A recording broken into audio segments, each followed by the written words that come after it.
ഞാനും എൻ്റാളും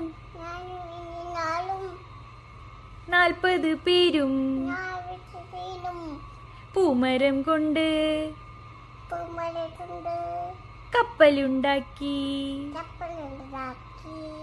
കപ്പലിലാണ് അക്കുപ്പായക്കാരി പങ്കായം പൊക്കി. ഞാനൊന്ന് നോക്കി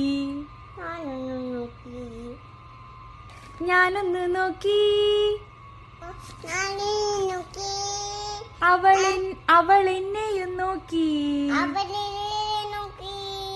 40 പേരും ശിഷ്യന്മാരും ഒന്നിച്ചു നോക്കി. ഒന്ന് നോക്കി അങ്ങട്.